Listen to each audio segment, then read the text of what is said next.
found it on my email. So what's your bucket that you said it? We go with an event too. Oh, very good. Okay. Crystal, मैं मानती हूँ कि वो मुझसे उम्र में बड़ी है, लेकिन जब से बच्ची नहीं हूँ, समझदार औरत हूँ, तो वो मुझसे ऐसे बात करती है जैसे कि मैं 3 साल की बच्ची हूँ। ये भी कोई बात हुई? कविता, मुझे यकीन है वे सिर्फ तुम्हारी मदद करने की कोशिश कर रही है, शायद एक मम की तरह। ठीक है, लेकिन कभी-कभी इतना ज्यादा हो जाता है, मुझे घबराहट होती है। मैं समझ सकती हूँ, क्योंकि मैं भी पहले ऐसा ही महसूस करती थी। कविता, बाइबल की कुछ आयतों ने मेरी मदद की है। चलो वो पढ़ते हैं। क्या तुम लेविटिकस 19:32 पढ़ोगी? बाइबल नहीं। कविता पढ़ो। क्या है? लेविटिकस 19:32।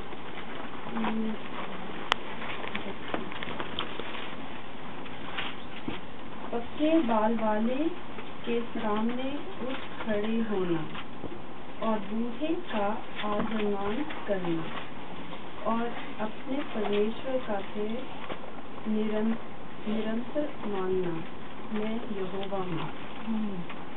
इससे तुम्हें क्या लगता है कि यहोवा हमसे बुजुर्गों के साथ कैसे पेश आने की उम्मीद करते हैं? आदर और सम्मान के साथ।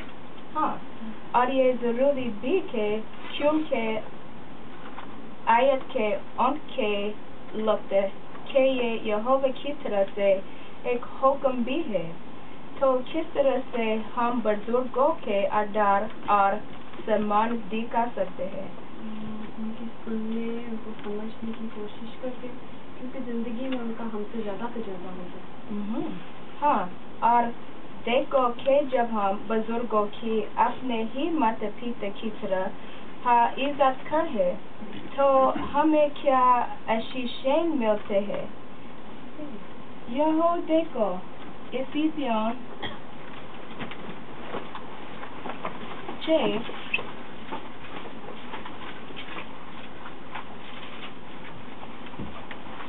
2 और 3 कहते हैं, अपने पिता और अपनी माँ का आदर कर। यह पहली आज्ञा है, जिसके साथ ये वादा भी किया गया है कि तेरे साथ भला हो और तू धरती पर बहुत दिनों तक जिंदा रहे। और क्या तुम नीति वचन 16:31 पढ़ोगी?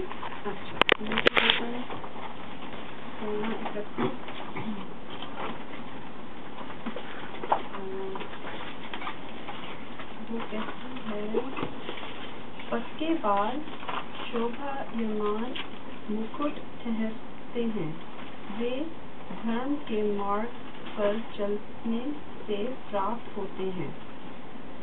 वाह क्रिस्टल, यहाँ पर तो बुजुर्गों को शोभायमान मुकुट कहा गया है। इसका मतलब है यहोवा भी उनकी बहुत कदर करते हैं।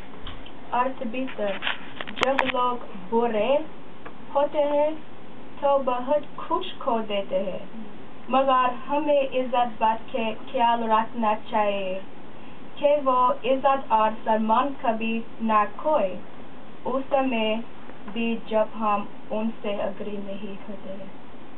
शुक्रिया क्रिस्टल, मुझे वाकई अपनी सोच में तब्दीली लाने की जरूरत।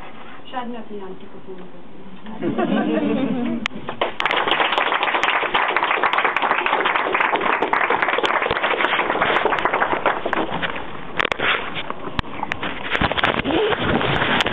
Anthony.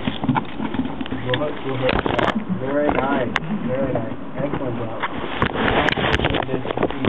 Both of our behens.